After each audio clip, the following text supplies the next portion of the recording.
Welcome back, everybody, to the Super Shenanigans Variety Hour. Wow, it's me, your host, Whoa. Angelo, and we Dude, have... no way.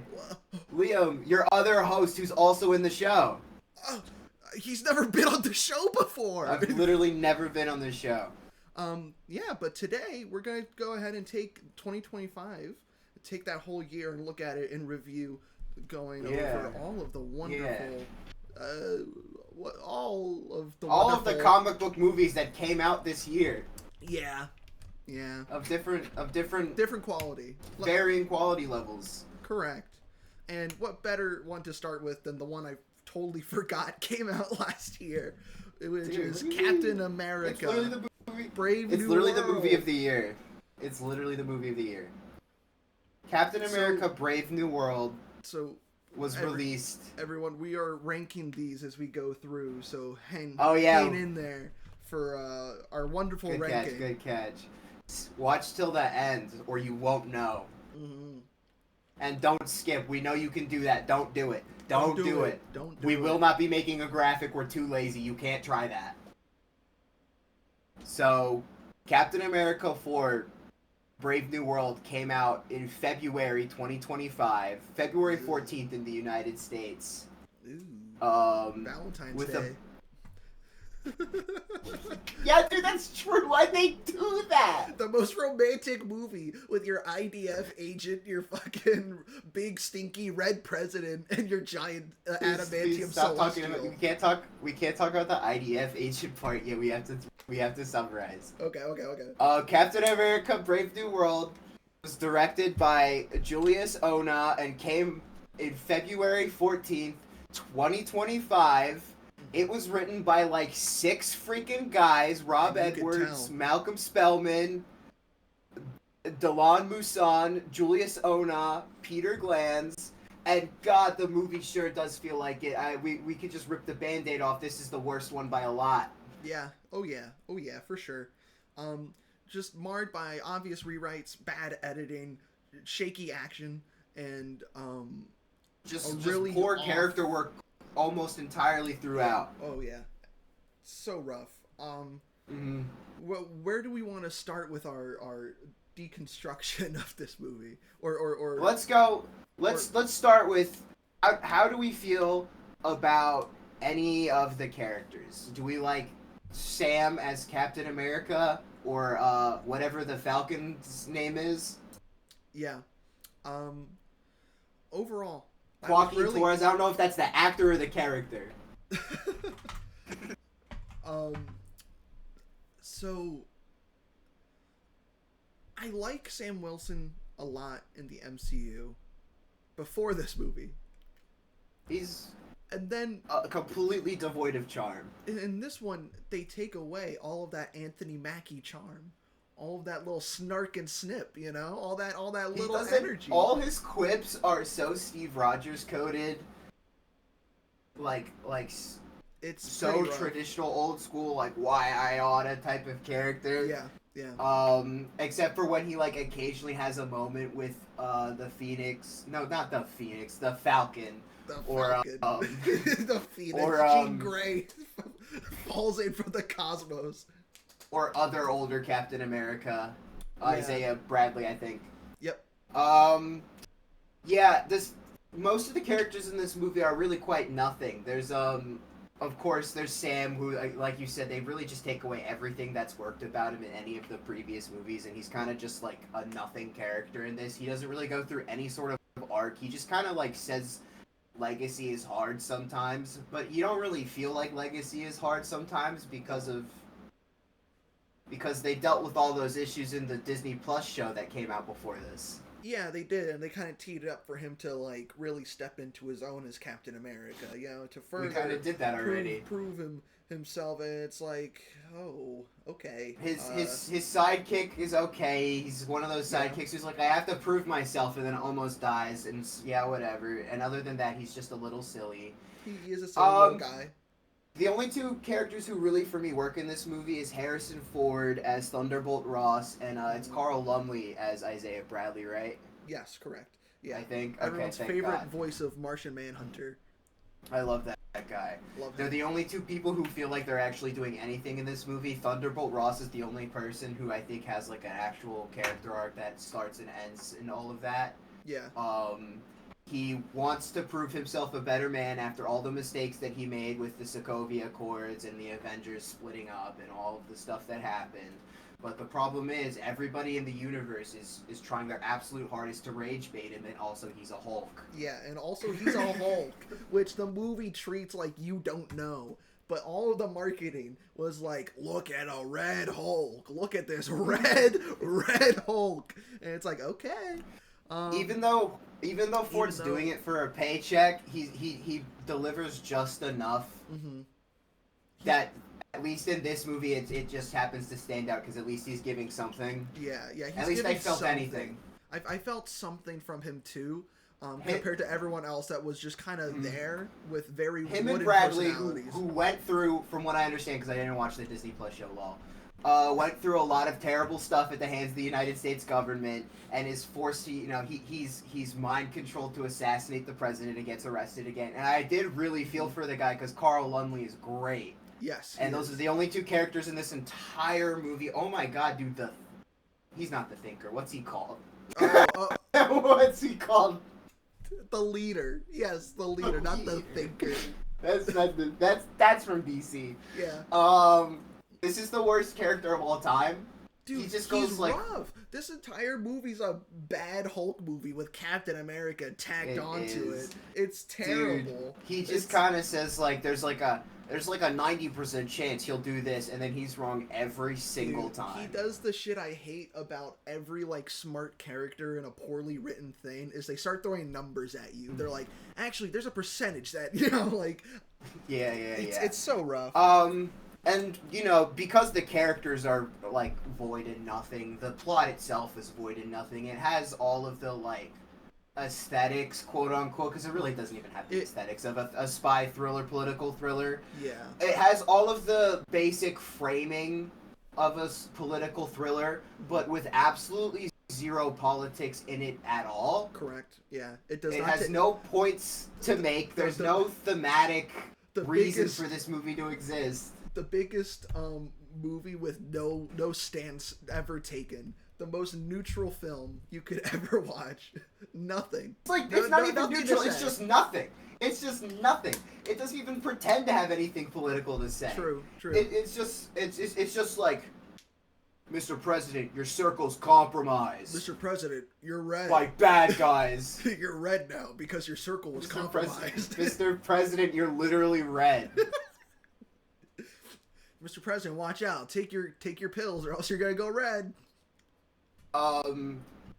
Yeah, dude. On top of the fact that now we can talk about the IDF agent, dude. Funny fucking character inclusion. Oh my god, you can tell that's why they had to change the script so much too, because coming out in 2025 with that is rough. Shout out to, what was the quote? She was raised in a Black Widow facility in Israel or something, trained by the IDF, and I paused the movie because I couldn't stop cackling. It was the funniest sentence I've ever heard in my life. It's such a diabolical line. It's so terrible, dude. They should have did. I can't believe they released The Flash. They didn't release Batgirl at DC, but they're like, yeah, we could drop this. Yeah, they should never have dropped this movie. No, this movie was just marred by poor timing as well. I have to say. Just overall poor political timing. Yeah, because there was also the controversy of like, oh, well, you got an angry, mean guy red president. We have that in real life. And they were like, hey, we were trying so hard to have no politics. Please don't talk about it. Yeah, they're like, please don't talk about that.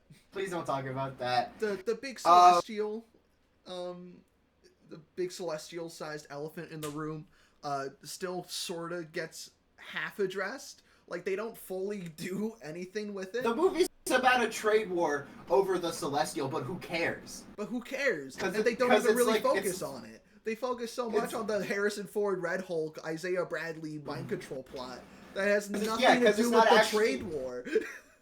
Because the trade war, pretty much all that's happening is there's no real politics. It's just the leader going, what if I mess this up by being a troll? There's no real politics to it at all. He's like, and it's with Japan. It's against Japan, which is just so funny. It is funny. Anyway, this was one of the ugliest movies I've ever seen in my life. That final fight's rough. Like, that's one of the worst. Like, that's bottom 3 MCU fights. This is a movie they released theatrically, and it looks like it has a Disney Plus budget. You know. Dude, it looks like it has a Disney Channel budget. I just have to be serious, dude. They spent no time with or money on the VFX, which is not the VFX team's fault. It's because that's how Disney wants to turn them out. But oh my fucking god, dude. This movie has the worst lighting in it. Yep. It's so terrible. Like you said, a lot of the action is so like they like don't shoot it well at all. It's not even in like the normal Marvel way where you can't tell what's happening. It just looks so slapdash and like not well choreographed, no impact. Like the framing of it is always just so terrible. Yeah, and even with like, because I remember hearing people glaze the one jet scene where Sam's like flying next to the jets or whatever, and that scene's also so whack. It's just not look good. It just doesn't look great at all. It has it looks no like such a Target TV quality. commercial. Yeah. It's like thing. He's gonna fly by, chop those jets, and then it's gonna pan down to the top of a battleship. It's gonna be a Christmas tree with a Target ad in front of it. That's how it's framed. That's how it looks. It's like, get your Captain America toy for Christmas. This is the most nothing substanceless movie of all time. Easily the worst one of the bunch. Forgot to talk about the music. There's music in it. That's all I have to say. Anyway. I couldn't tell you. I couldn't tell you there was music in it. I could tell you that it was composed by Laura Cartman. That's great. I love it. Good for her. Good for her. Yeah. Hey, she got that paycheck. She got that bag. She did, and I bet it probably paid okay. Yeah. But yeah, this was a movie pushed out just for the sake of it. It should have come out like 4 fucking years ago. It makes no sense coming out now. It should have come out after Falcon and Winter Soldier. Especially Steve Rogers' shaped elephant in the room that he's coming back for Doomsday. Dude, what's the point of this movie? What is the point? What is the point? This movie. They took a swing and they missed. Yeah. Anyway, shout out for including Thunderbolt Ross in this movie, but not in the Thunderbolt Segway! Thunderbolts is another movie that came out. Yeah, it came out. Asterix New Avengers. Asterix New Avengers. Came out in what? May. Thunderbolts, dude. I can't believe something or other. I wrote everything down except for that. Thunderbolts came out May 2nd. Okay. So, start of the summer blockbuster season. I felt like it was pretty fun. I saw this one in theaters. I did too. And before we talk about the movie itself, I got one thing. Yeah. What were your expectations going into it in theaters? Because mine were in the basement. Mine were also in the basement because I actually wanted to bring that up too because I know everybody and their mother mocked this movie for its cast because it's just a bunch of people this is the that funniest punch and shoot. Lineup of all time. It's nothing but super soldiers and a person that can and go. Ghost is there. Transparent / like. But only for a little bit. Yeah. So yeah, I mean, you and I obviously agree. We didn't have high hopes for this. We just kind of thought it would be okay. And before I went to see it, I got the whole Thunderbolts New Avengers thing ruined for me because Marvel was so like scared that this would flop that the Monday after it released, they posted on their Instagram. Sebastian Stan tearing the Thunderbolts logo, and it said whoosh, New Avengers, and everyone's like, by the way, this is an Avengers movie. Please come see it. Exactly. Yeah. So they really tried to get people to see the shit in theaters, and they didn't. And they did not. Just like the last movie, they did not come to see. I think this did worse though. I think this movie did worse than Captain America did, which is honestly a shame. Because overall, once heading into the movie, I think the plot is kind of fun. It's a really interesting fugitives on the run trying to uncover the shady shit that Valentina is. I mean, Valentina's basically on the stand getting impeached. This plot is really simple but really effective. You can like run through it pretty easy. I wrote it down in my notes like this. Okay, so a bunch of depressed losers are tricked into killing each other by their government, aka the United States government. They go to this facility to do one last job and finish each other off. One of them kill the least popular character there and then decide to come together as a truce. They start to bond a little bit more and more surviving.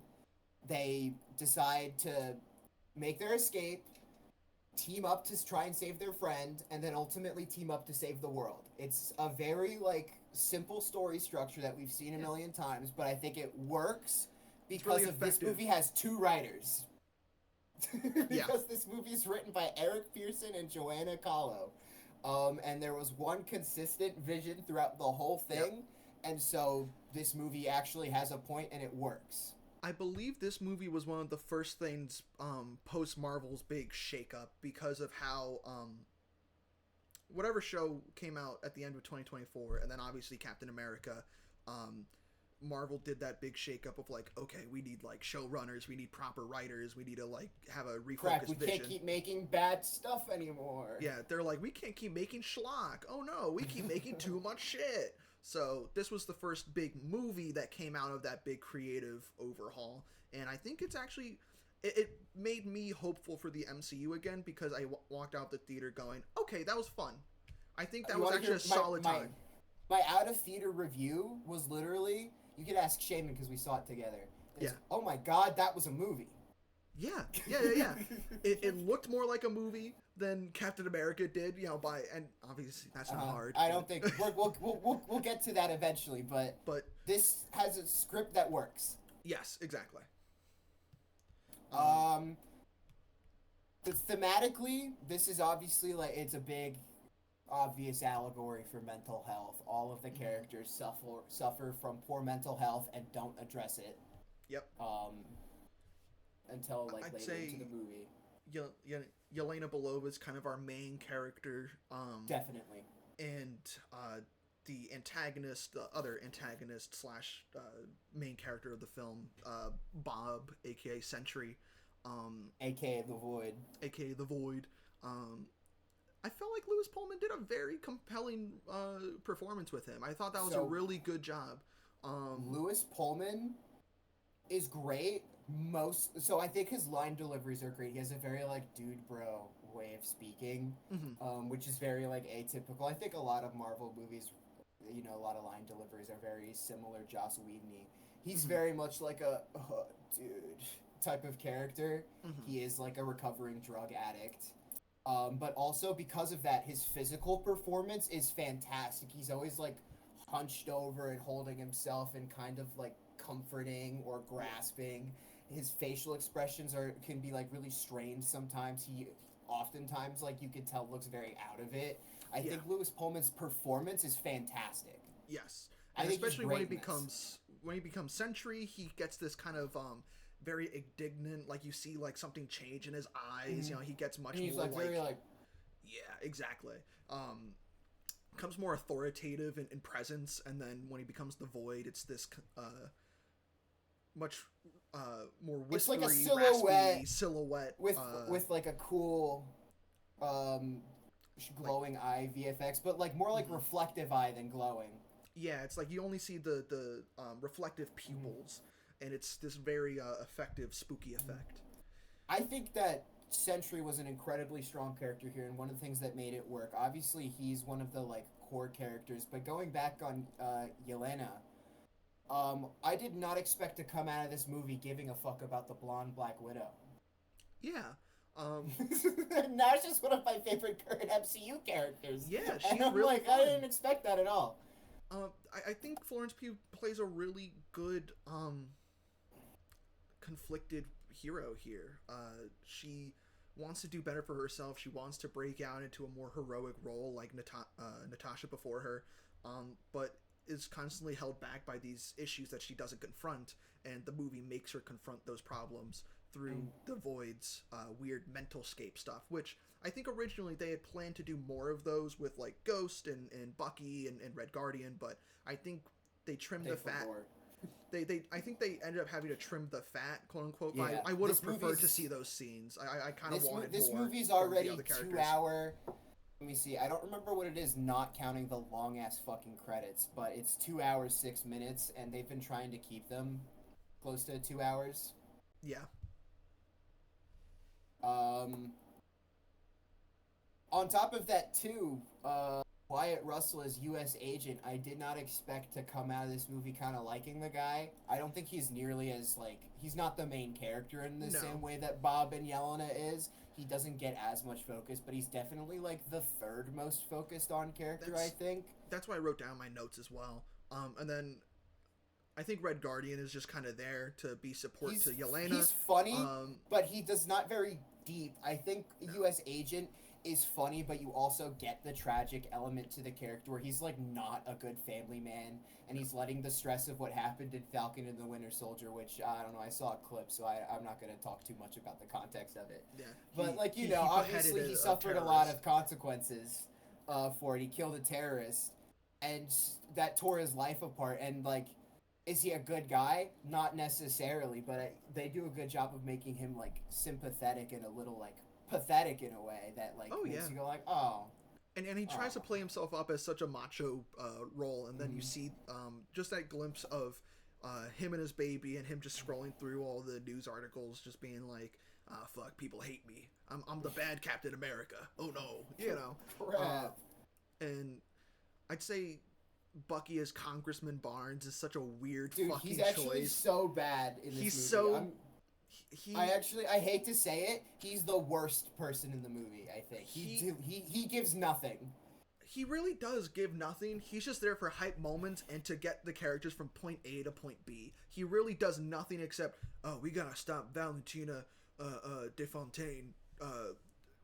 She's evil. We gotta stop her. I'm here to stop her. I've been traumatized before, too. You don't have to do this to yourself. His deliveries are always so, like, instead of, like, tired, they seem more just bored. Bored and stilted, yeah. Like, he didn't get a good enough direction. Like he didn't feel like Sebastian Stan wanted to really even be in this movie. Yeah. And then also Ghost is just here. Ghost is just here. Ghost is, like, the most nothing character of the bunch. And I felt like Ghost is a cool design and cool power set. You just don't get a lot of anything with her. She's just there. And Thunderbolt Ross isn't in the movie with the team named after him. Yeah. Thunderbolt Ross is barely mentioned in this, even though just a few months ago there was a big red Hulk-shaped hole in the White House, you know? Yeah, I do like one thing that these movies tackle, which I do like as a plot point, but also speaks a little something on the state of the MCU, is these past two movies have kind of also been like, as a side plot, like, hey, who's even in the Avengers anymore? Yeah, I think, and also I think this movie is a little bit smart because it's commenting on who's even in the Avengers, you know, commenting what the fans are saying, and then also they have the line in the beginning being like, we're supposed to fight him? Like, we're just a bunch of people that punch and shoot things. Kind of also referencing what all of us were saying about the movie. It's like, oh, these are just a bunch of whack-ass super soldiers. What the fuck? So it has some really fun layers to it. Yeah, I don't think it's groundbreaking. I think oftentimes it's a little too literal for its own good. Yes. To where sometimes I pull away from it a little bit. But I did think that it was like it's obviously a very sincere movie which you don't get a lot from the MCU. It's definitely going for something. It's got a sincere emotional. It's a good script. Yeah, it's got a sincere emotional through line. It wants to make you feel something for these characters. It wants to change these characters and make them grow throughout the events of the story. And the action's pretty fun. I like how powerful Sentry feels. He just swats everyone away. It's a little too floaty.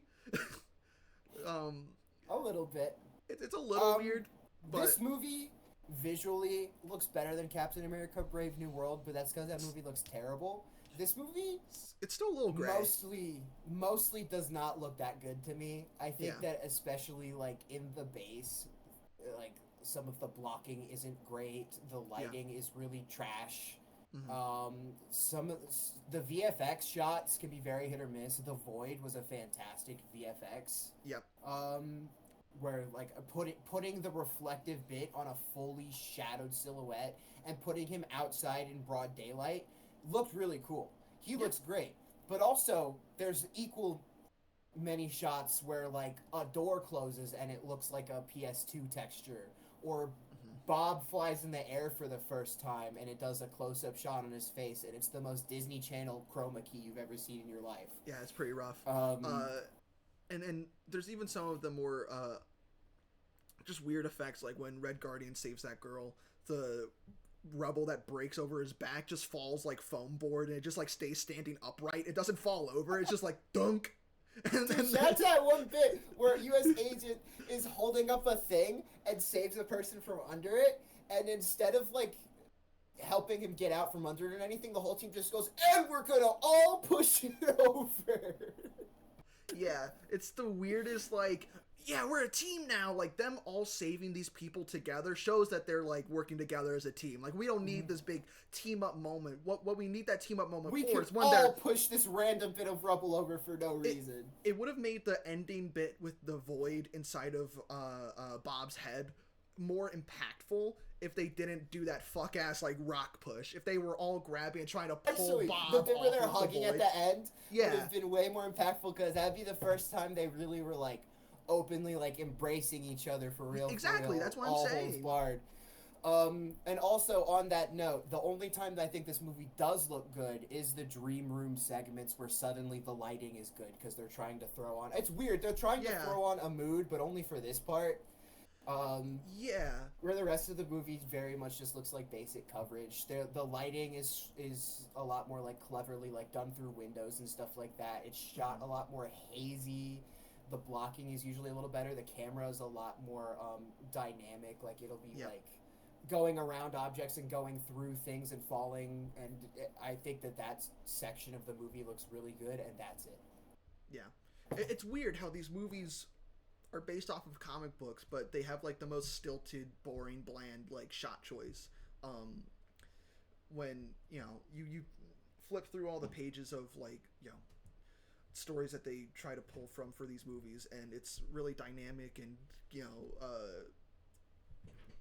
impactful camera angles and perspectives. Yeah.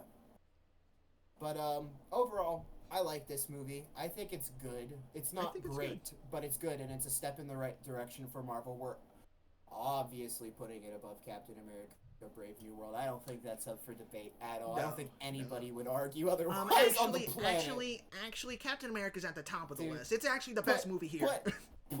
Put in the comments below if you think Thunderbolts is a worse movie than Captain America: Brave New World, because we actually want you on this show. I want to interview you. I want to know what's going on in your head. I want to document you. I want to learn more about you. Yeah. Post-credit scene was weird. Shot by the Russos, apparently. Because it's shot by the Russos, and it also looks better than the rest of the movie. Yeah. It's like suddenly the sets and the budget got cranked up by like 3%. Suddenly they hired a lighting guy. Yeah. Suddenly, it's like a whole different crew's working on it. Suddenly the shots look interesting. Yeah. Yeah, and then the Fantastic Four ship shows up, and they go... Anyway, Fantastic Four. So, I was very hyped for this movie. I was very excited because this guy likes Fantastic Four more than me. Let him cook. Because I was like, okay, the director, he kept hyping up all the Lee Kirby stuff, kept spitting some elite ball knowledge. I was like, okay. Talking about, obviously bring up the Galactus trilogy, but he's like, I love Fantastic Four. I read all the Lee Kirby stuff, the Byrne stuff, the Hickman stuff, etc. Name dropping a few things here and there. Even brought up Simonson's run on Fantastic Four. I'm like, okay, that's pretty neat. That's pretty good. That's good stuff. They did the whole thing of unveiling Jack Kirby Way or whatever, in New York, hyping up the movie, really going And like Yancey this. Street. Yeah, this whole Yancey Street and Jack Kirby way, changing the street that Jack Kirby was born on to that, and I was like, okay, there's some really fun marketing for this. I love the vibes, the aesthetics. It's gonna take place in its own world. We're gonna get a nice snapshot of the Fantastic Four. And then once I saw Galactus, just the first few like little leaks or shots, I was like, yes, finally, big fucking purple helmeted Galactus on the big screen, played by Ralph Ineson. Wow, what a great Could this movie voice! Like, disappoint how me? could this movie disappoint me? They got Mole Man. They found a way. They released a prequel comic written by Matt fucking Fraction and art by Mark Buckingham. And it was really solid, and it had them in the Kirby suits. It showed off more of Subterranea, and I was like, yeah, I'm ready. I low-key should read that. And this is the Fantastic Four. This is Baby's first Fantastic Four, is what I've decided that this movie is. It's the best they've done so far. I mean, hey, they did a great job reheating Rise of Silver Surfer's nachos, dude. Like, this was a great shot at doing Fantastic Four 2 from 2007 or whatever the fuck. You know, like, this is... Glad we're talking about that too. This is a great job of aping off of that Silver Surfer and Human Torch chase scene. Galactus is just way better, though. There's more interesting layers. And, of course, we finally get Franklin Richards in live action. So it's kind of like, okay, like, now we're progressing... We're progressing the family beyond just, you know, the four. But it doesn't give us too much to chew on. I think this world that the Fantastic Four finds themselves in is such a sanded down, perfect utopia that I feel no real threat in this movie. When I rewatched it the second time. The first time, I'm like, oh yeah, I can't wait to see Galactus. I can't wait to see this. I was waiting for my checklist. But then now in the second viewing, I'm like, but where's the danger? Where's the intensity? Yeah. You know? Yeah. I feel you 100%. So I am not as big into the Fantastic Four as you, but I have read a good chunk of the original Lee Kirby stuff. I've read Ultimate Fantastic Four. Ooh, Fan Four Stick representation. and I've seen all of the previous movies. I was excited for this movie too. I was super excited seeing all the visuals for it, just like you. But something about this movie just feels really hollow. Yeah. It's. I'm gonna steal this from a friend of a friend, but they said that this is like Fantastic Four with all the edges sanded down. You know, like there's no hard edges. It's all smooth. You know, it's so I think that even applies, and we'll get to that. But I think that applies in almost everything in this movie. Oh, I think for that's sure. so true. I think everything just character wise and all that, like it's very true. Let's get into that then real quick. Out of the main four, what do you think of them? Sue Storm gets the most to play with here. Which finally, you know, she's not just either Jessica Alba being like, I'm naked, oh, nosebleed. Or she's not, what's her name from Fan Four Stick, where she does basically nothing. And it's just kind of snarky. Which is okay, because so do most of the other characters. Yeah. But Sue gets a lot of play here. And I like Vanessa Kirby as Sue Storm. I think it's a really good casting choice, and she tries to play with as much of what she's given, but I feel like none of them are really given a lot to play with. Like, there's no inter-character drama, really. Like, there's none of that butting heads. With one exception. Yes. With the exception, I think, so again with what you said, I think that Vanessa Kirby is the strongest performance in the movie. I don't think she's flawless. I think some moments with her character are a little weird, which we'll get to. But I think that when she yells at Reed about the baby, she has a lot of anxieties over motherhood, and I think she sells it. And she has that blow up with Reed, which I think is the best scene in the entire movie. Yeah. and it's really one of the only moments where the actual main cast are kind of having any sort of interpersonal drama. And so obviously that's that's the strongest bit of writing, but it's also a very frankly written conversation. I'll get more onto that later, but I think that her stress over motherhood and having to choose between being a mother or being like a humanitarian or being just Sue Storm was pretty strong. I think Pedro as Reed, I like him, but he's very much a specific take on the character. He's a specific take on the character, and I kind of wish they let him use the transatlantic accent that he wanted to use. That would have made all of his lines way better. He said he has a dork scent. Yeah, he's like, yes, I'm gonna go ahead and punch these things in. Susan, no.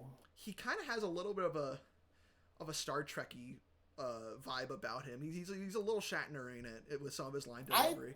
I really do like him in this movie. I think he performs it really well. I actually, he was one of the ones I was the most unsure about because he wouldn't shave that stupid fucking Pedro Pascal mustache for the movie. And that pissed me off. I think he would have looked way better clean shaven. That shit pissed me off. I won't lie, that shit still pisses me off a little bit. But I think that they really, speaking of well-written, intelligent characters, I think this movie definitely captures that very well, and especially with the drama of him being like, okay, so it's kind of because of I'm the guy who thinks like this, it's my job to think. I like all that conversation a lot, yes, where he's like, oh, I'm the smartest man on the planet, I have to think about, like, the worst case scenario and how to solve that. You know, I'm always thinking of the worst case scenario. I have to do this. They show him, instead of just being like, oh, the probability of this, you see him usually go through the problem-solving process of him being like, okay, well, this won't work. How do I solve it? Well, if I do this, then that will work. Or, like, how he'll, like, improv on the fly in the final thing. Like, I think that they actually write him very intelligent. They write him, I think, very, like... he's very clearly emotionally unintelligent in a lot of ways. Which I think Reed Richards should basically be. You know, I think that's a really good character dynamic for this movie and helps build into that blow up that he and Sue have with each other. And especially after meeting Galactus in space and Sue giving birth, he's struggling to find a way to make everything work, and then finally comes upon like if we can't stop Galactus from coming here, then how about we just move where the Earth is? And I'm like, okay, sure, let's do it. Yeah, well, it's pretty big in sci-fi. We'll get to that. However, my problem with Reed and White, I don't think he's as good as Sue is. I don't think he wraps up. No. He doesn't have a conclusion to his arc or to any of the conflicts that's going to be his deal for the entire fucking franchise. So he can't conclude that. He has to deal with that in the next Avengers movies, in the next two, because if they're any sort of smart, they would still make Reed Richards a pretty big character, since, you know, Doctor Doom's the main fucking villain, but we'll see. How do you feel about Johnny? I liked that he's not just a dumb jock, but I feel like Joseph Quinn's performance lacks some of the charisma I would usually like to see from Johnny Storm. So some of the line delivery's a little stilted, but there are a few moments where he has like the teasing moments between himself and Ben, where he has the action figure or teases Ben about like it's clobbering time or whatever. I hate that shit, I can't lie. I hate how Ben doesn't fucking say it throughout like any. And when that shit pisses me off. We'll get to that part, the clobbering time bit. But I think Joseph Quinn as Johnny Storm, you know, the whole tail chasing with Shia LaBeouf, does have its conclusion with like, you know, like, oh, you know, like I'm not gonna let you bring Galactus to destroy my planet, like how you tried to spare yours from him, like. You aided in the destruction of so many other planets just to save your own. Like, how is that right? How is that fair? I'm going to protect my planet. I felt like that was a cool scene. My opinions on Johnny are... It's pretty similar. So I agree. I like that he's things outside of being, like, cocky and funny and, like, a player. But also, I think it came at the cost of him not really being those things at all. Exactly. Yeah, Johnny has those few moments where you're like, oh, okay, that's kind of Johnny Storm. I think they bring up there's all these They bring up that advertisements. he's a girl chaser, but it's a throwaway line. It is, yeah.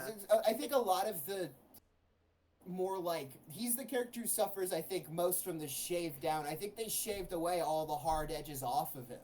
Yeah, he has no edge to him. And it doesn't work for me, I think, the arc of him. I think his arc in this movie is him trying to, quote-unquote, prove himself as a valuable team member. But I think it's really hollow because of the rest of the team doesn't think he's not valuable. Yeah, the rest of the team maybe just goes, hey, Johnny, hold on, we're going to do this instead. And Johnny's like, no, you got to listen to me. But that's not really much of a conflict. They're just like, Johnny, we're busy doing shit. Hold on, dude. You know, like, well, especially with Reed. Reed does that with everybody. Yeah. Reed's like, God, guys, relax. You know, like, hold on. I have to calculate this teleportation shit or everybody dies. Yeah, exactly. So we don't see Johnny like fuck up, like trying to stop Mole Man in the past, or like we don't see him chasing Tail or whatever. We see all these advertisements of like be hot like Johnny Storm or whatever, you know, like all the usual Johnny Stormy things. But that's just in the background. Johnny doesn't actually portray that in his character at all. So I think he's kind of... It's sanitized Johnny Storm, you know. I think he's the polar... So when we have, like, a binary, everyone's like, well, it's not like the Chris Evans version of the character. And it's like, okay, Chris Evans is over here, and Joseph Quinn is over here, and, like, comic book Johnny Storm is, like, kind of over here. In the middle like area. Depends on... They're kind of both missing, just with different stuff. Yeah. IMO. Anyway, No, Ben's I agree. in this movie. How could they do this to my boy? Yeah, he looks great, I guess. Benjamin J. Grimm gets fuck all to do in this. He's not in this movie. He is not in this movie because his effects were too expensive to keep throwing on screen with Galactus. They had to save some budget for the G-Man. It's also just really frustrating because of the only bit he gets. And it's a similar thing with Johnny, where everyone's like, "Oh, see, he goes to the synagogue. He goes to temple. Comics." He's it's like, Jewish. Yeah, it's like, well, that's great, but where's the rest of the character? His whole thing is there's a girl that he really wants to connect with, but he doesn't because he's a little bit scared that she won't like him because he's a rock monster, even though she already likes him as a rock monster. And there's 3 scenes of it in the entire 2-hour-long movie. Yeah. Ben gets fucking nothing in this. No art. And it doesn't resolve. And it doesn't resolve. It's just kind of like resolve. a pat on the back and goes, okay, Ben, you know, like, hey, you know, stick to your guns, brother. Hey, man, it's clobbering time, buddy. Come on, lock in. He only acts as support for some of the other characters, and he just makes a couple of quippy lines here and there. Like, he'll say a nice thing to... He didn't even contribute that much to the final fight. He just knocks one building over, and he didn't even... Loki didn't even really need to do that. Yeah. The clobbering time thing is so shit because it's like the weakest the weakest sauce, like it's clobbering time, and they like cannonballs and it looks like a pebble that smacks Galactus in the face. Galactus like, I just also have to say I'm just not the biggest fan of Eben Boss Marak, however you say his name. I didn't write it down. That's 2 things I didn't write down. Yeah, Eben Moss Baccarat. Mas Baccarat. I just really don't necessarily care for his voice. I'm sorry. He just didn't do enough of a voice. Like he was fine as Ben Grimm in the beginning little segment where it's like, hey, he means the handsomest pilot. Hey, I'm Ben Grimm. And then he just doesn't change the voice. Like Michael Chiklis is still the GOAT, I think, in terms of the thing, because he really leans into everything that makes the character. Especially because the first movie's about him. The first movie is just kind of his movie, yeah. So yeah. So anyway, it's hard the to Silver follow. The Silver Surfer is exactly like the Silver Surfer in every other adaptation of this plot. She's okay, but because I've seen it, so that's when I said we're gonna come back to this. I've seen this plot so many times, and so because of that, like a lot of the things about this movie are very like safe. Like again, and I know it's the theme of Fantastic Four is family, but it's not like that's a unique theme for a movie or even a superhero movie. It's family/found family. The Galactus arc is something that we've all seen in one way or another. Shala Ball is kind of just Silver Surfer as you've always seen her. Also in this version, and I can't really place why. The big problem I have with this movie compared to the others is I'm having a way harder time diagnosing the whys, but I just really don't feel for her too much in this. Yeah, I think that's the same issue with me. Is like I just kind of feel like there's so many things that just aren't exactly right, but I can't put my finger on it exactly. Like It's really hard. It's really just hard. Like there's a lot of things visually about the movie that I really like. There's a lot of I like think little things, that are fun. I think Silver Surfer looks great, and there was the cool black hole chase. The black hole chase is the coolest action scene in the whole thing, but also every other action scene is terrible. Exactly. So it's like, dude, the Galactus plan. So first off, if we want to go into that real quick, the second they said they were gonna teleport to Earth and not him, I already was out. It's already like, yeah, whatever, bro. It's like, we're gonna change our entire ecosystem. We're gonna fuck everything up.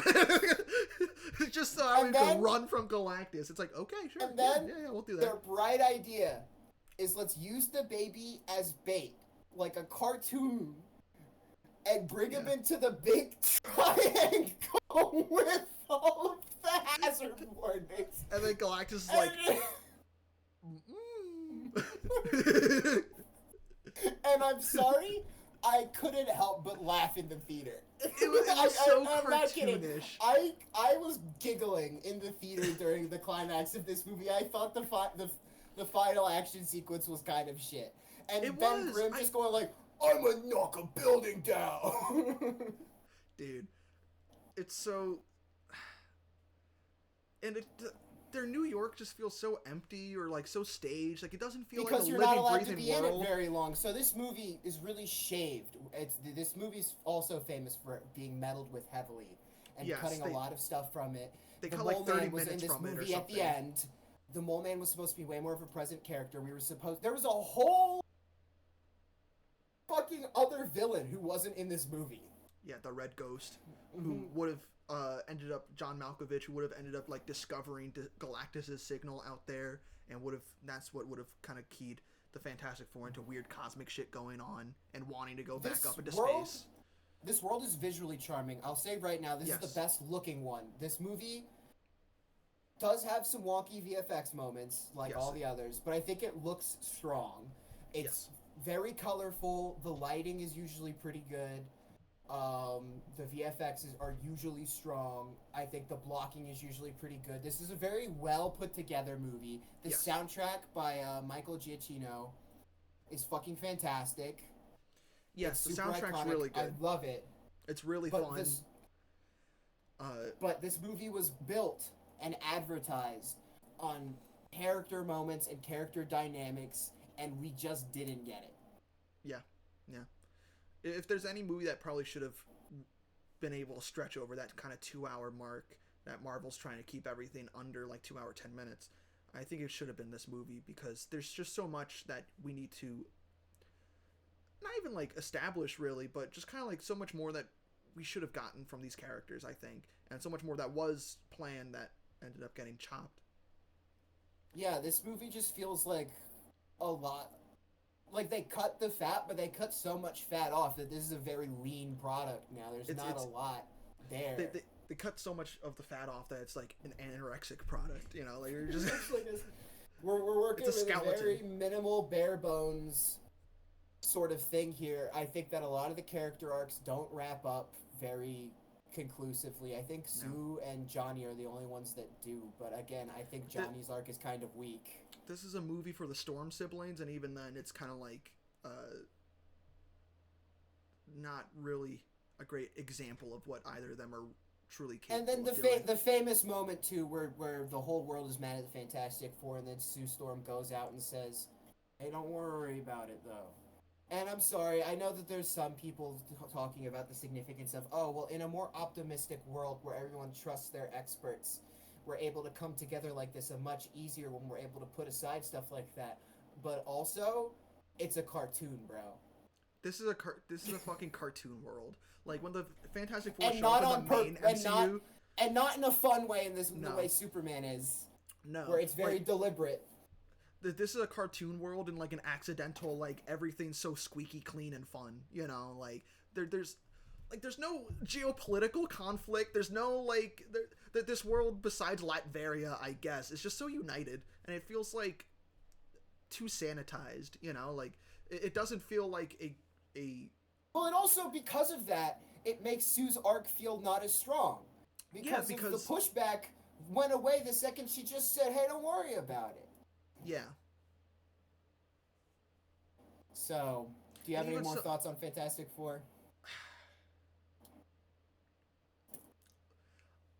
I don't think so. I think we kind of covered everything that irks me about the movie. And I wish I could love it more than I do right now. But seeing it the second time over, I'm like, there's so much like visual stuff here that is like what I wanted out of a Fantastic Four movie. It's a very good. We didn't talk about it very much, but it's a very good looking movie. Yes, yeah, like and a few wonky visual effects aside, I mean, you know, Galactus looks great. Everything about his ship looks really cool. They refuse to stretch Reed though. They refuse to stretch Reed any further than like my arm does a stretch like 10 feet to this Galactus way. does this with him like, and he's like, thing ever, and it's like, oh, this is the most washed Reed Richards I've ever seen. Dude, yeah. Meanwhile, 2005's Fantastic Four, Reed Richards like squishes himself into Flat Stanley and then goes under a door. You know, like stretches or like catches miles the away. Eye of London. Yeah. So it wraps himself around the tower, like the Tower of London, the Eye of London, like. Yeah. And Rise of Silver Surfer, he's fucking doing like big super stretcho around Ferris wheels and shit. You know, like They didn't trust that VFX at all. They didn't trust the VFX at all, and for such a cartoony world that they're in, Reed Richards feels so limited in his abilities. I feel like most of the four feel kind of limited in their abilities, except for Sue doing a big invisible push, and then she dies, and then a CG baby cries on her. Then it kills her, and then she gets better. Yeah. Yeah, that scene made me laugh in theaters. Unfortunately, like I had to giggle at the CG baby going. Dude, it looks so bad. It's unfortunately, despite the fact that I really wanted to like this movie, I think we have to put it under Thunderbolts. I think so. I think Thunderbolts just has the better through line. It's a stronger script, and I think unfortunately stronger cast too. Mm-hmm. Which sucks, but it does look better. This is maybe one of the few non-ugly MCU movies. Yeah. So I think that's true. Take that for what you will. Yeah. Anyway, you ready for the main event? Ready for the. It's ready? no. You ready? There's for no the hiding one it. That, there's no hiding it. This is the best movie on profit? the list. Yeah. You ready for the only one that made its money back this year? Yeah. The highest grossing one this year. And also a great start to the DCU rather than more MCU Except schlock. For Creature Commandos. If you ignore Creature Commandos. The Creature Commandos isn't real. It's fake. Fake news. And it's also not very good. Sorry, guys. Sorry, guys. Yeah, I mean, hey, there's no hiding it. Superman's at the top of the list. Super goat. Super goat, more like. And even then, I feel like over time, I can understand people's issues with the movie, but... I think you like this movie less than I do. I think, I'll be completely transparent. I don't know if you can see it here. I have a whole Superman poster wall. I've loved Superman comics. You can't see my shelf and I'm not moving my fucking camera, and I keep adding more and more to it. I've read so much Superman. Yeah. I fucking love this movie, dude. This movie's great. I've seen it 8 times. I think, if we just want to hop straight into the characters of the movie, I think everybody's played wonderfully. There's really strong character work in this, and I think it's a really smartly written movie. I think you have to... So, I want to talk... I'll talk the performances first, but then I'll talk about the writing. Yeah. This cast is electric, dude. Yes. This Everyone is a really well-casted movie. This movie, pretty much everything, as far as the casting and performances, is great. For our main trilogy of characters, we have Rachel Brosnan as Lois Lane, And I think that she's had some competition, actually. I think Lois is probably the character that's been adapted to live action the strongest over the years. And I still think she's the best to do it. I think so. I think she's really, really strong. Whatchamacallit? I think a lot of the She's Daily Planet a lot of the Daily Planet cast is casted very strongly, even though not a lot of them get a lot to do, but it's still cool to see them there, and they're still like good snippets as to who and what those characters are. Lois, Rachel Brosnahan does a fucking phenomenal She's job. cynical, but she's still good as a person. Like, she doesn't allow that to corrupt who she is. She's a hard ass, but she's also like I think everything she's very human. Yeah, I think everything you need to describe her as a character comes from that interview that she has with Superman, and then to pair it with that is also her conversation with the Justice Gang. Those two scenes kind of help really flesh out that she's cynical and very standoffish about, like, okay, what is the right thing to do? What is the objective truth here? And But what she's can we also do one to of the do first the good characters things? But she's also one of the first characters to be motivated by Superman. As far as the rest of the Daily Planet cast, I agree that they're all very fun, but like, one of the small complaints I have is it would have been cool if the Daily Planet cast other than Jimmy and Lois did more in the movie, especially Perry White. But Especially Perry White. I think especially Perry I White. I don't need Stephen Cat Grant to be doing all that much in the first Superman movie. That's okay. Yeah, but I would like to see more Perry, because I feel like in live action we actually haven't really gotten like a great one. A great Perry White, and I'd say probably the best Perry White is still from like Christopher Reeve Superman. Probably give it to him, yeah. Mind the Man of Steel Perry though. I thought he was pretty good. Lawrence Fishburne was pretty solid as Perry White. It's just wish that he had more to do outside of just Man of Steel. Skylar Giordano as Jimmy. He's not like the most accurate Jimmy, but I think he's very fun. He's a very fun Jimmy. He's fun, kind of action man Jimmy. But the main difference is that of his comic Jimmy isn't aware of his Riz and is kind of just like a nice, sweet dude, where DCU Jimmy is kind of like a Riz god. Yeah, and that's his character. Yeah, that's kind of his whole character. I remember some friends being like, "I don't get the joke. Like, is the joke just supposed to be that he gets bitches? Like, I don't get it." And I'm like, yeah, the joke isn't very funny outside of the context where he's the bow tie wearing dork in the comic. Yeah, like if you had leaned into bow tie wearing dork or wrote him to be more dorky, then it would have played off better. But he's just kind of like for that TV show though. Yeah, that TV show's gonna be great. That might be happening with Gorilla Grodd. Gorilla City. The Justice Gang cast. Guy Gardner's my favorite Green Lantern. I'm now that he's popular enough, I won't get tomatoed for saying that. Guy Gardner's always been my favorite Green Lantern. I think that he's the funniest, but also when you read good stuff with him, he also is a very strong character. This isn't one of the projects that focuses on him, so we get more comic relief Guy Gardner in this. But Nathan Fillion, I'm so sorry for doubting you. You killed it. Oh yeah. No, he did a phenomenal job. I'm so fucking sorry, bro. I'm so sorry. I'm so sorry. I'm so sorry. I had to. I had to buy this toy in apology to you. I was so wrong. Mr. Terrific is iconic now. Oh, he's so good. I think he's great in this movie. He's a really great Mr. Terrific. I love comic Mr. Terrific. He's not one-to-one. One thing that a lot of people have to understand for this movie is a lot of the characters aren't one-to-one, but get the spirits really good. Yes.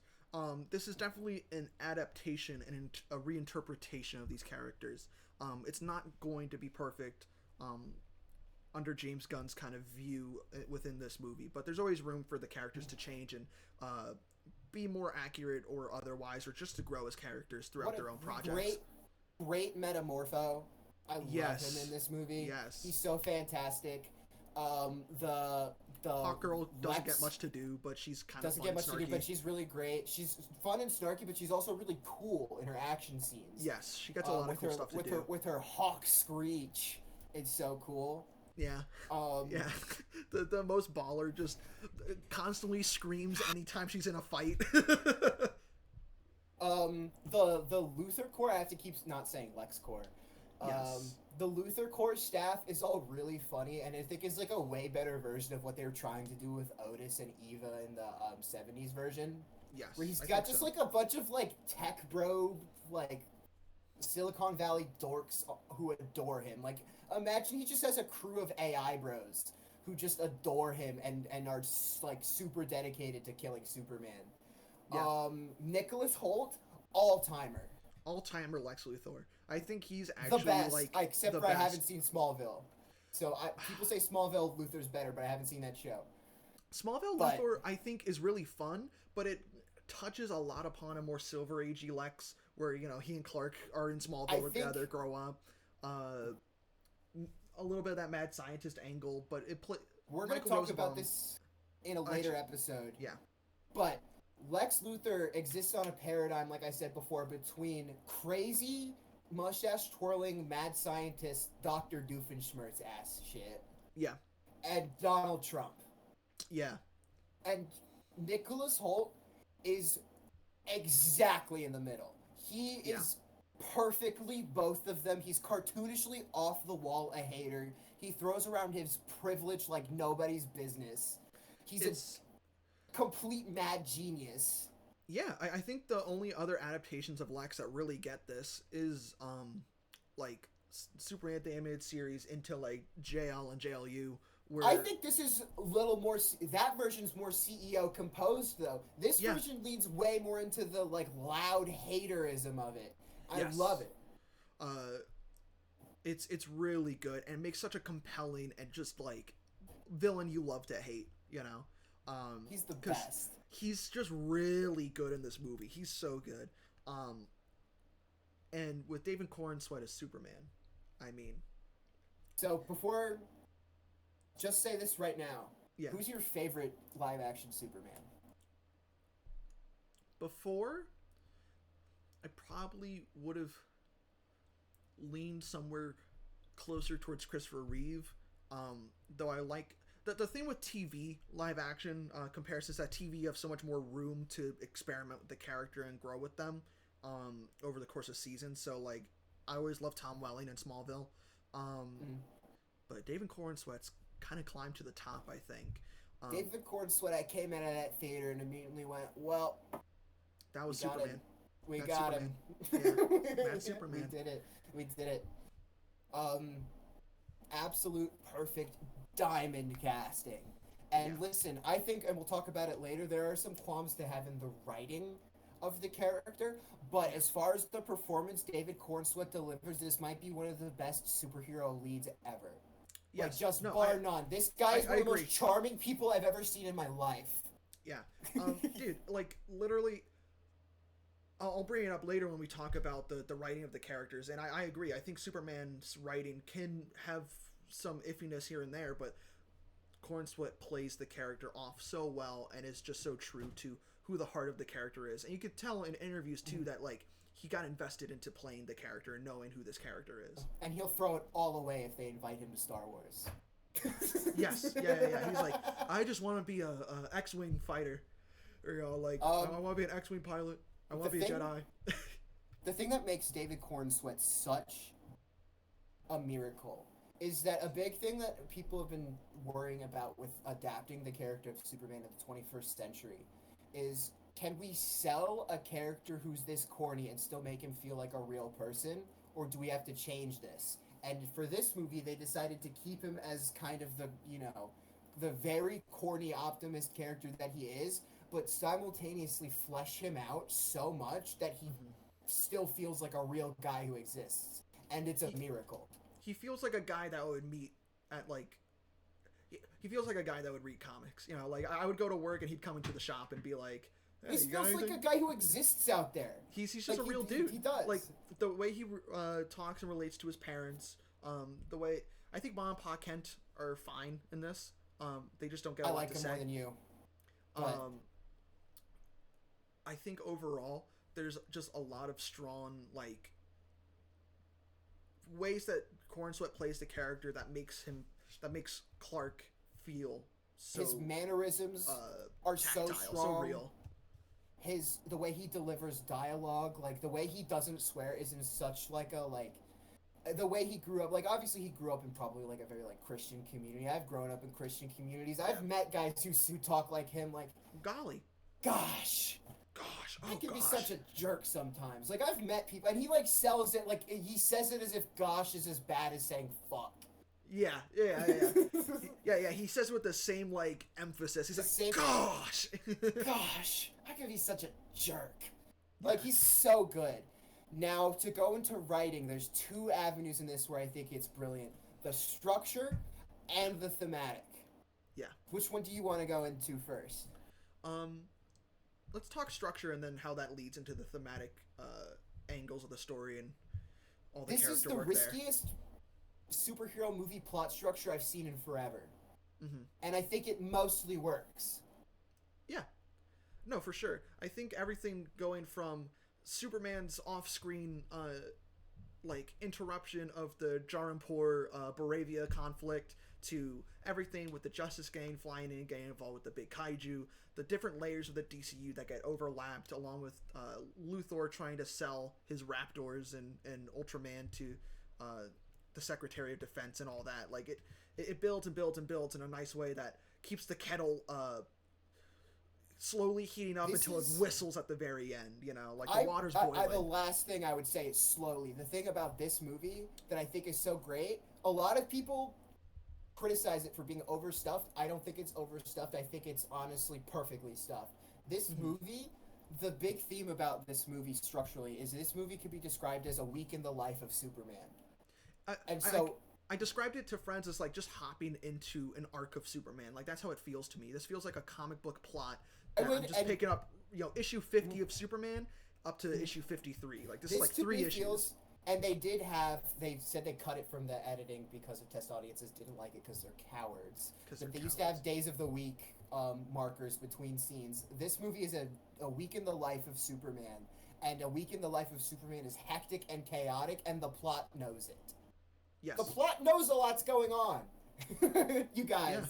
It's about that a little bit. It's a movie where we throw as much shit at this guy as possible and still see him take all of it. Because he's Superman. Fuck yeah. Yeah. No, exactly. Like, it's like what Grant Morrison says in when he's talking about like Superman as a character where you take a regular person problem and you blow it up to be super. You know, like Superman's got a dog, and instead of just being like a normal, you know, like poorly trained dog, it's a super poorly trained dog that like destroys shit and flies around and ends up getting itself captured. He gets Twitter canceled. His dog gets kidnapped. He's having lady troubles. All on a super scale. Yeah, and it's all of this is on a super scale. On top of the like geopolitical problems and stuff that he's going through. I think that this movie's so strong. It's also just so confident in its ability to just be like, yeah, this is Superman. Yeah, that's Green Lantern. That's the Justice Gang, Daily Planet, Lex Luthor. It's like, yeah, dude, you're smart enough to get it. And for some people, that could be a bit of a problem because some people don't know some of this stuff. Yeah. But to me, it just speaks to a confidence in the world. And also, to me, it makes it feel way more like a comic book universe. Where in a comic book universe, a lot of stuff just works that way.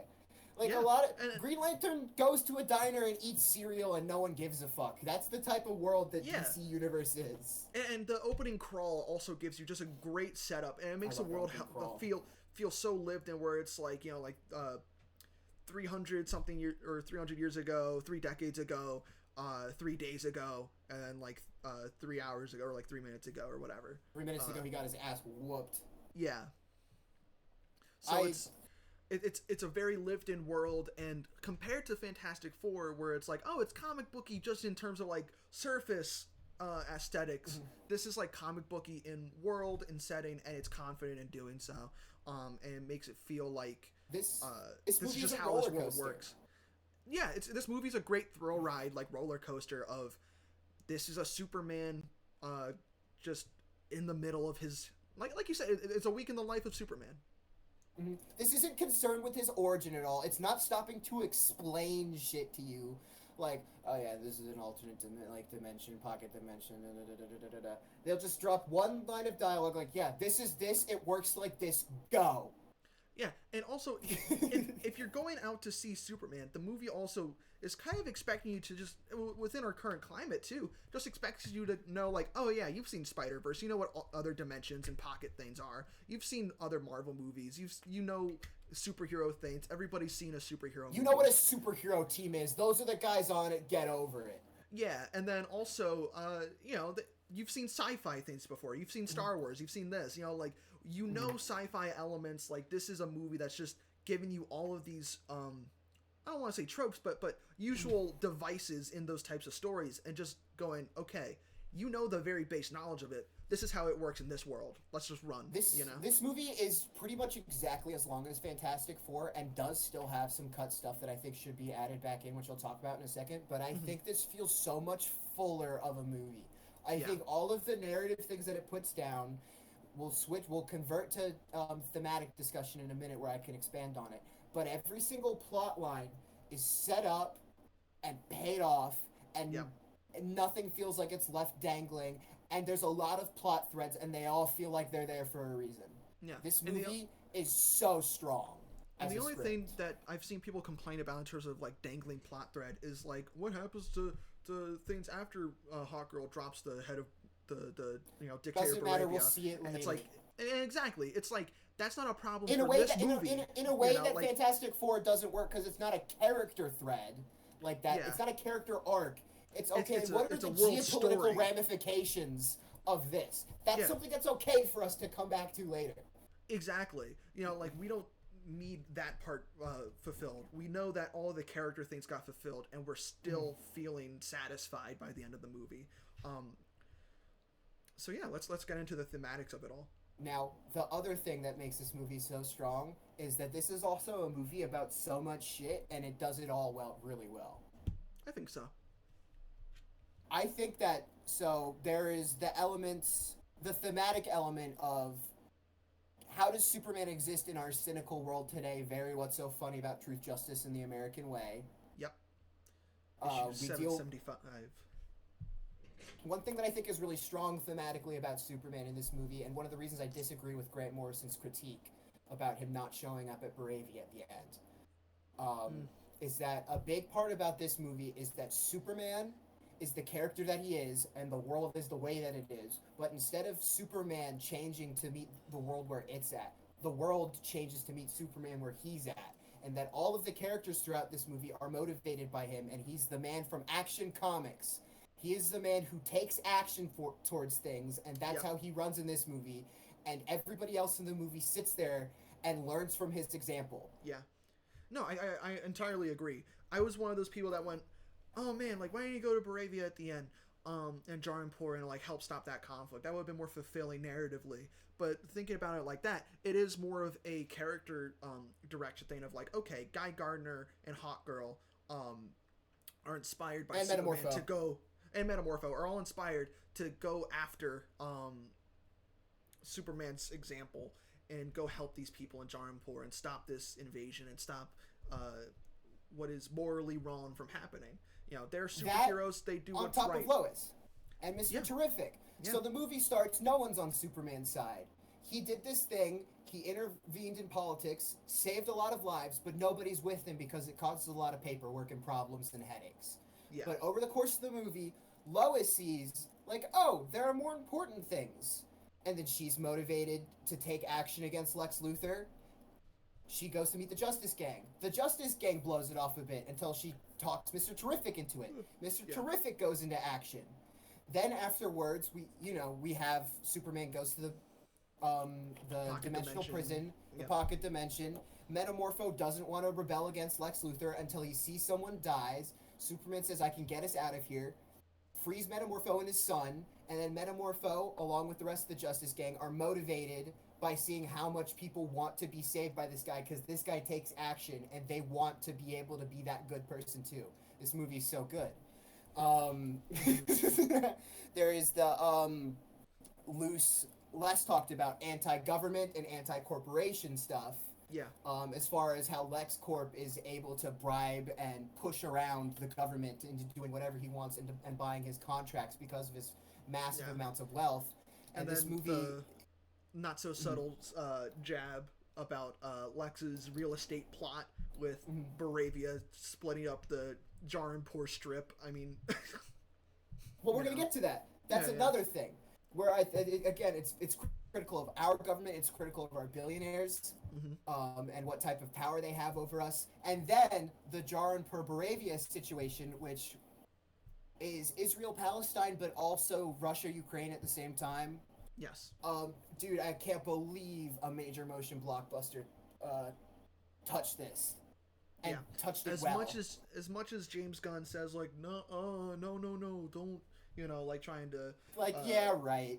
It's a yeah right situation. Yeah, right. It's kind of one of those like, oh, he's covering just then for why do we throw in that studio Baravia is why is Baravia America's greatest ally then? Yeah, right.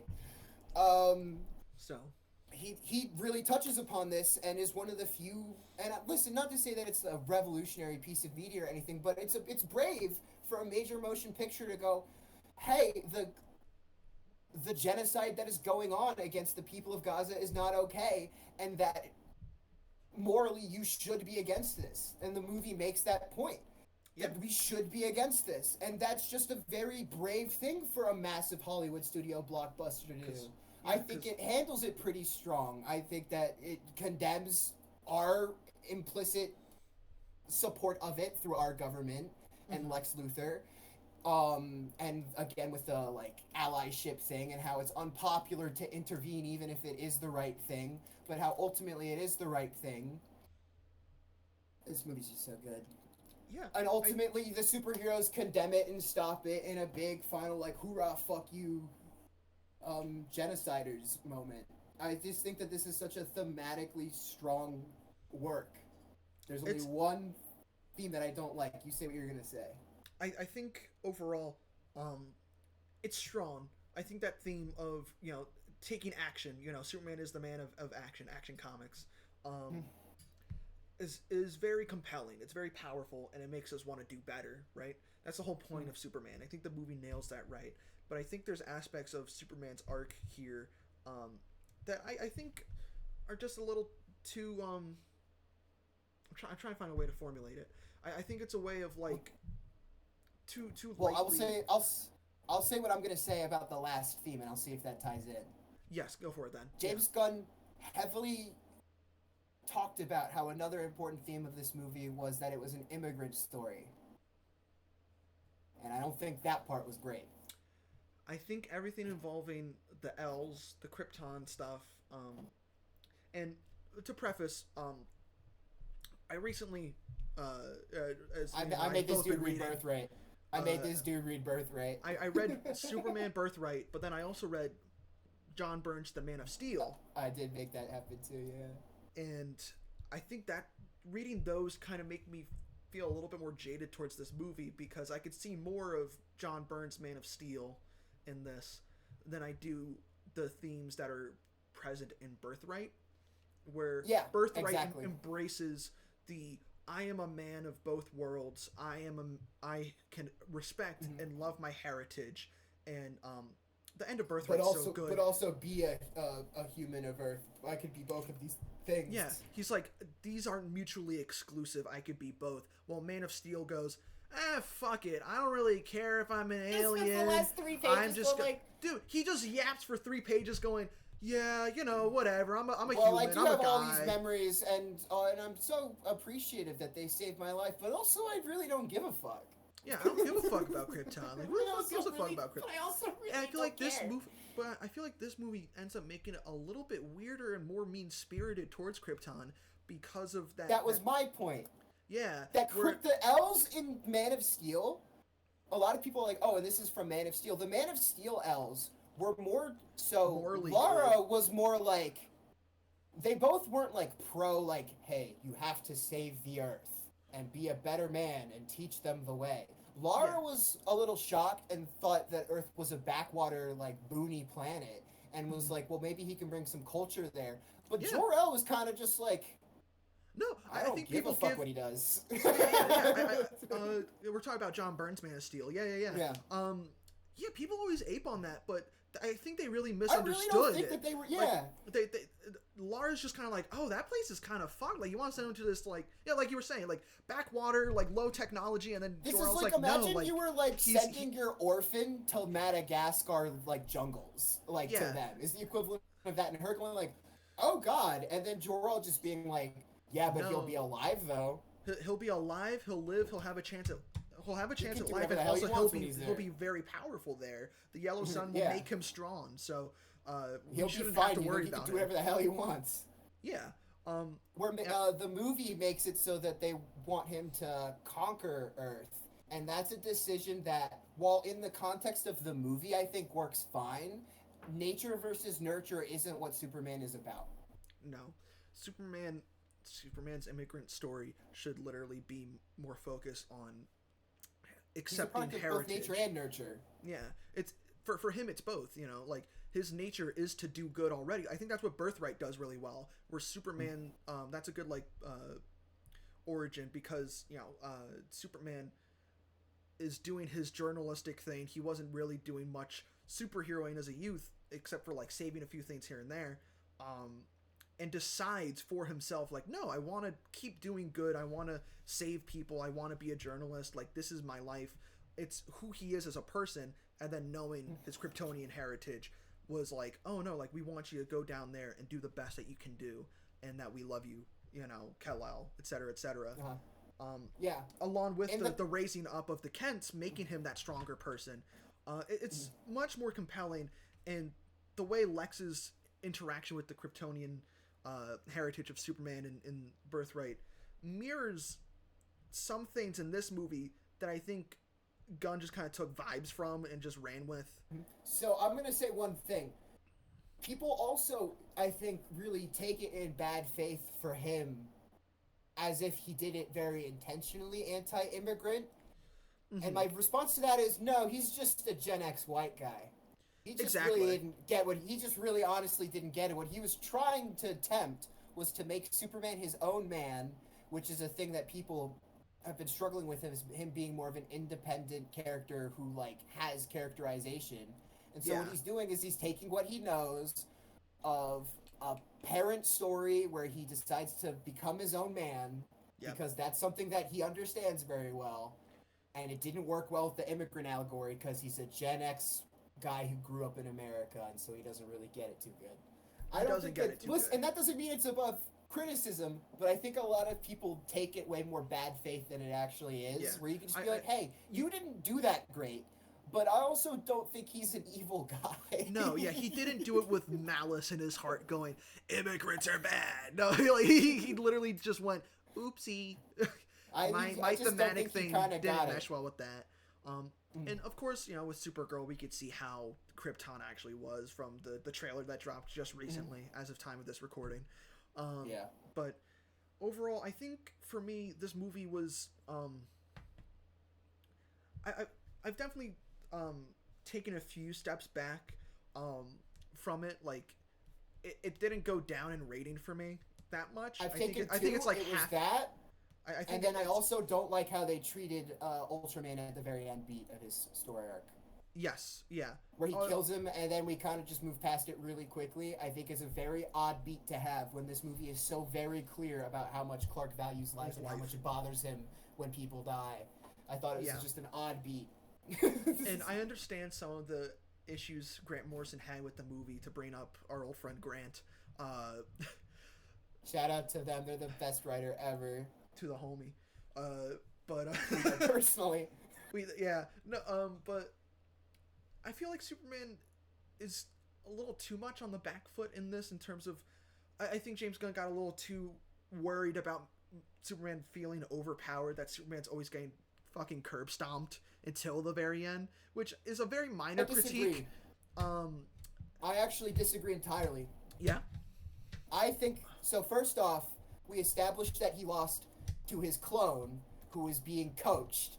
Yes. Which I think is fair. I think that's fine. I think that's absolutely fair. The next loss he takes isn't, and so then afterwards he fights the monster, which he doesn't defeat, but he also doesn't lose. He's No, he not on doesn't the lose. back foot in that fight. He's just being thrown off by the fact that the Justice Gang is totally fine with destruction of property, and he decides to focus on that. Yes. I also think that's a disagree good with this scene. thing where he says he should have revived it, because that would have added an extra 10 minutes and completely ruined the flow of that movie. That's kind of a whack one, But I think And then in the River Styx in the prison dimension, he suffers kryptonite poisoning, and then still at the end of that has a fuck yeah moment where he flies out of a black hole and escapes. yeah, with his breath, he blows then- into it. And then after that, it's the fight against the engineer and Ultraman again. Ultraman, which he wins. He does win. And then the rest of the fights, which he wins, and then because of that, we finally get the back half of the movie where he finally gets to cut loose, go nuts, and it makes it feel even better. That's true. That thing where he says, when they say, kill him, and he says good luck is the ultimate culmination, because if they've been throwing so much shit at him through the whole movie, and he goes through all of that, just for him to say good luck, uppercut, spin him all around, focus on the logo, laser eyes, would not have hit if James Gunn did not do what he did with him throughout the rest of the movie. That's how I feel about it. I feel like Superman I feel like he did was a just little enough. too restrained within some of the either saving people or I felt like there could have just been more interesting things that you can do with Superman's abilities throughout that time, throughout the runtime. If it just felt a little too standard Superman affair until the very end. And standard in the way of like, he does a fly, he grabs a thing. I wanted to see a little bit more inventive stuff. There was a few fun moments like the Bugs Bunny does so underneath much of inventive the shit. I think that's the main thing about this movie is I think that this is when he's the most creative in the action scenes. He's doing so much WWE shit instead of just flying at each other like Dragon Ball characters in the Snyderverse. They're constantly playing with their own like orientations and like at what flight levels they're at. And I think this movie's so creative with what Superman they do. does a great job with like the Bugs Bunnying away from the kaiju, the saving people from the kaiju scene. I don't know. Some of it just rubs me the wrong way. I think it's a very personal taste thing. It's not what I'm just gonna have to agree to disagree with you on it. Yeah, no, I know. I think it just doesn't fit with what I like to see from Superman. In at least as of right now. I think over time with the DCU, I think there will be more opportunities for Superman to really cut loose and do really big fun stuff. I don't know. I like it when a Superman story just has a super crazy big punch 'em up. And I felt like the ending bit was cool with like the breaking in half of the city, you know, the whole pocket dimension going awry. But the Ultraman fight, oh, I quite like the Ultraman fight. It's cool. And I like him like having to pop his shoulder in order to finally I like the Ultraman fight more than almost every other Superman live action fight. Oh no, I think this movie's definitely like top of the line. I think this movie's action kicks ass. I just want so much more from Superman. I feel like Superman's been so dogged on for the past few years. I'm like, give me more of that. I just want more. That's the issue. I wanted more of a runtime for this movie for Superman to just do cool shit. I think that's the issue. I'm like, do more cool shit, Superman. Here's the thing. I don't even necessarily think that it's more cool shit I wanted. I think I just needed more Clark Kent interactions with the Daily Planet. That too. I think Clark Kent didn't that get as was much more play what was in this missing movie. for me as I opposed think to overall, like, and once again, these are my little comic booky like nerdisms of like there was no like Clark to Superman transformation. Where was the phone booth? You know, where's like, you're never gonna see a phone booth again in your life. But like there was no like ripping of the shirt. You know, like because he's got that big ass collar. I know it's fucking. But here's the thing. I also like the suit. I really like so the suit scene. Unfortunately, it's worth it for me. It like I remember when they first showed it off and everyone was dogging on it, but I'm like, I like the vibe of it. Well, we just to need to be see fair, a better I think the look. first reveal image was shit. It was bad. It was a bad image. What the costume was. But I think because it was messed up and he was bent over, and you didn't get to see much of it. Yeah, and then once you finally saw set photos and once you finally saw it in motion, I think the fact that it looked loose looked good. It looked like workman's clothes. Exactly. Like I don't think Superman should be wearing super skin tight outfit. I like the way Tim Sale draws Superman, where it's a little bit like it's not it's form fitting in a way that like there's still like wrinkles and like you don't see Also, the just full like definition. that it's not plasticky. That's Because I just hate most I of the Superman hate- costumes look dude. plasticky as hell. Man, I hate the Snyderverse Superman costume. The Snyderverse one looks more like rubber to me. That shit looks like it's made out of basketball. Dude, it's so bad. I hate the Snyderverse suit. Fuck you. Anyone that's commenting below being like, I love the Man of Steel suit. No, it's bad. I think it's just bad. I think it's a bad suit. Fuck you. I don't love it. I like the symbol on it though. The symbol's good. Everything As else far as about it's other really bad. stuff, visually, I don't think this is as strong as Fantastic Four, but I still think this is the second best looking one. This one very clearly has a style, but also he should have kept the that blue shots are color weird. grading. But he should have kept that blue color grading on God. I think most of the wonky shots are in the first chunk of the movie, though. They are like that first Ultraman Hammer Fight actually Bravia looked like fight. shit. Yeah, that It looked first like Hammer shit. Bravia fight looked really bad. I think a lot of the costumes just in general look really good. I think a lot of I actually really like the Hammer Bravia look, like when you see it walking through the pocket dimension, because it kind of just feels like a big dumb comic booky. I wish he was in suit. that the whole movie. I like the Hammer Bravia suit a lot because it looks. So Ultraman, for the record, was the most cut thing in the movie. He was supposed to have so much more. I bet it felt like he was supposed to have more. He was basically Bizarro, and they didn't do anything with that. You know, I felt like there should have been a scene of Superman trying to talk to Ultraman or something. You know, trying to appeal to the him that's inside. But as far as like other things, like I think this movie has some of the most dynamic camera work I've ever seen in a superhero movie. The camera just goes crazy mode when he's flying. Yes, It does several different types of flying, like the For the different characters too, like the whether tracking it's in front of him, Yep. or the like sometimes it'll be so that he's like flying and the camera has a hard time keeping up with him. Yep. Sometimes it's on some like cool dollies or rigs. Sometimes it's on drones. It's constantly flying with the action and stuff like that. Yeah. This movie, just like I think the camera work is just so cool. The VFX work is generally good. I agree. The first Hammer Bravia fight looks like shit, and also the Proton River can sometimes be a little hard to follow. I that's like that another sequence issue. more than most. A lot of people I want to take also that out. enjoy I wouldn't dare. I enjoy that sequence. I think it's a good sequence to have where Superman's struggling to balance, like saving the baby while also fighting off everything. It gives Krypto more moments We to don't have shine time to to in talk an about action it scene. too, but it also But has it's- it has way more thematic weight than people give it credit for. For sure. But also sometimes you get a little lost in it. Yep. Krypto's fully CGI. Fuck you guys. This movie's awesome. That dog looks great. That dog does look great. That's a very That good looking looks dog. Awesome. And this soundtrack, dude, I might even like it more than Fantastic Four, but I understand if people disagree with me. There's some motifs in it that like if some people can disagree with. Like I remember originally hearing the soundtrack and I'm like, oh man, it's just kind of more John Williams Superman theme remix. Dude, but then the more What if the I more got brave and said I like it more than the John Williams but the thing is, version? but the thing is, the more I listen to it, the more I like begin to really like it, because it's just at a certain point you just go, no, that's just Superman's theme. You know, it's like if you did anything different Well, they also in a focus Star Wars on movie. A lot of people you know? focus on the dun da da, but this movie focuses on the. And I watched an interview where Gunn talks about it. They went over the dun dun dun da da. Because of to David Fleming, the guy who was doing the soundtrack for this, that was the most emotional part of the song for him. And Yeah. apparently he was fucking around with some keys, and James Gunn started crying on the call, if you believe him. And I believe him, because sometimes I'll hear like Last Son. Yeah, I know the names of the songs in this movie. Yeah. Last Son. That shit has me tearing up sometimes, bro. That shit's so good. It's really good. Just like the like really soft guitar as the music builds up and gets more and more, and oh my god, when they kiss, Walking on Air, that track. That's good. That's Oh that's my God, that's the, dude. like, This movie's magic to me. This score, this movie, like, and mind you, like anything that I've brought up that I've had issues with are just little critiques. I really think like that's just me nitpicking and trying to really find the faults that rub me the wrong way, but I'm still able to live with and enjoy.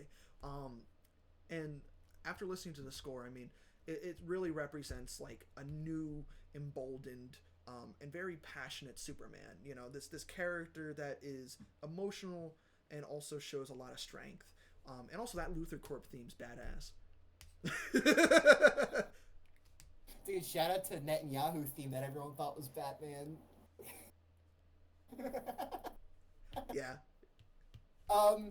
Yeah, this movie to me, it does so much. And I don't even like have time to talk about all of the stuff that they did with VFX. Like, do you know that bit where the L's glitch and their like heads go sideways? That's like a very complicated effect. No, I remember seeing some videos on that. The Corridor Crew talked about it. Yep. And there's so many interesting things they did with the camera, and it's just like, oh my god, this movie to me just holds up so well, both as a Superman adaptation and as a film. To me, this is what blockbusters are all about. We haven't had a blockbuster this good in so fucking long. This is what, when people start talking about like blockbusters, there's like back in the day that used to be like Jaws and Alien and Jurassic Park. I think this is in that caliber, bro. Like, this is like, oh, we're in some good shit. This is what blockbusters were made for. Like, take notes, MCU, you motherfuckers. This movie is so because the fire. DCU has given already, like, and, you know, we're not going to talk too much on the Supergirl trailer because that's not what this is about. But even with that Supergirl trailer, and even with Peacemaker Season 2 considered, as part of the DCU, there's been such like time given. Yeah, I liked it too. There's been so much time given to the post-production on these movies, and like proper time given to really make these pieces of art, you know, like they're not just schlock that's pumped out on a schedule. Like, of course, with Warner Brothers, they have to be on a tight schedule probably, but James Gunn and Peter Safran are giving enough time for these movies to really look like blockbusters, what they're supposed to be. You know, Supergirl coming out in June. It's a summer blockbuster, you know, like. But not even just that. It's the fact that blockbuster movies used to also be solidly well written. I'm not gonna say this is a Citizen Kane ass movie. No. Like one of the this is one of the all-time best movies ever made or anything. But this is a movie that is about a lot, both from a character and like a commentary on our world today perspective. It's bravely shot and edited and structured in its plot, and it's so brave and bold, and it's almost pulls everything off. I refuse to say this isn't. It's not brave and bold. That's a different movie. That's coming out. Fault. God knows when. Hopefully never. Hopefully never. I just refuse to see this as anything other than like one of the best blockbusters we've had in a long time. Like, this is, I think this movie's great. A friend of mine described this movie as Superman Homecoming, and I could kind of get it just in terms of the way it's like, you know what Superman is, you know his origin, you know, like, let's jump into this. But I feel like this handles things so much better than a Spider-Man Homecoming ever could. You have a better director, you have a better writing team. You other than the House of L stuff, I really don't think this Clark is that as far off as like Tom Holland, Peter Parker is. I really do think that other than like, and we'll get into this later, there is debate on whether or not this is a comic accurate Clark, and a lot of people say this isn't a comic accurate Superman and point to the pre-Crisis on Infinite Earths variation of the character, and not to say that you can't like this character or want to see him adapted, but we very clearly weren't pulling from that. Yeah, I think you just kind of have to, I mean, hey, you know, your bed's been made and you gotta lie in it, you know, like this this is what it is. And at the end of the day, I think this is a very strong pre-crisis, post-crisis version of Superman. I think this is one of the stronger adaptations of a comic book character that we've had in a really long time. It's a strong movie. I don't think it's the best as an adaptation, but we also just have to be realistic that being on God, when you really think about it, how many movies are as comic accurate as this? In the MCU, almost none of them. The Dark Knight, the Batman, not really. Most of the Spider-Man movies, really think about it. You just gotta be real. Yeah, you gotta be real. And then also, I guess just closing thoughts here. All of these other movies don't really stack up to Superman in terms of just it's a little sad. The writing level. I think the MCU has been washed and is still washed. A little washed. And Doomsday's coming out. And Doomsday's gonna be washed. Spider-Man Brand New Day. it'll probably have fun action, but there's Hulk and Punisher in it, so we'll see how overstuffed that if gets. it actually has any time for Peter Parker as a character. Yeah. Yeah, I think the MCU is clearly moving in a better direction. Yes, but I I also will say think that. we're climbing out of Slotville. It's gonna take a while. Yeah. We're heading into a real good like DC renaissance right here. Like DC is, I mean, they've been killing it on the comic side for the past like 10 years. I'll say like Marvel's comics have been up and down, but DC has been pretty good. Dude, since... over the past year, they've past year, dominated. they've just this past year alone, they fucking dominated. Like I think this past year, didn't they gain like 10-15% yeah of the industry back? Yeah, 15%. DC, I think, did like 15% better, and comic shop sales are up by like 20-25%. So Superman, Like the market share, I mean, like from like manga and everything like that, it gained like 10-15% of that. Oh, industry yeah. back. You know how massive that is in 1 year? So That's working fucking insane. Working in a comic shop, nobody came in looking for Fantastic Four or Thunderbolts or anything. When Superman came That's out, okay. If we read a we Thunderbolt sold comic, out. you wouldn't know. We sold out of Superman stuff so often between the months of July to like October. And even now, I'd say compact editions of DC stuff still sell really, really well, especially the Superman ones. Dude, looking at the soliciting charts for if you believe that those are any good math, the November one was like 9 DC books and 1 Marvel book. Yeah, no. Like, it it's was just mostly over, absolute. It was mostly absolute. The new Batman. And like the only one that made up to the list, I think, was what, like Ultimate Spider-Man. No, it's Amazing Spider-Man. It wasn't even Ultimate Spider-Man. I think. I can double check. Ooh, stinky. Either way. Yeah, dude, yeah, the Spider-Man was the only one who could crack the top 10 charts. So DC, overall cultural here, victory gang. incoming. Yeah, overall, gang. Thanks for watching. Super Shenanigans Variety Hour. DC's back, baby. That's all that this video is telling you. Yeah, anyway, 2025 was a pretty good all year. of those other movies. It was a good year for comic book media. I think it was a good year for media in general. All geopolitical things aside. But man, If we get over all of the real life stuff, it's a pretty good it's a pretty good year. It's been a pretty good year in terms of like games and movies and all that. But yeah, Superman's top of the list. Yeah. So Superman, Deal with it. Thunderbolts, Fantastic Four, Cap. Fuck you, bye. You know, like there's other things that came out throughout the year, like shows and whatever. Captain America: Brave New World's still below all that, I think. Yeah, and we're not talking about most of them. Goodbye. Bye.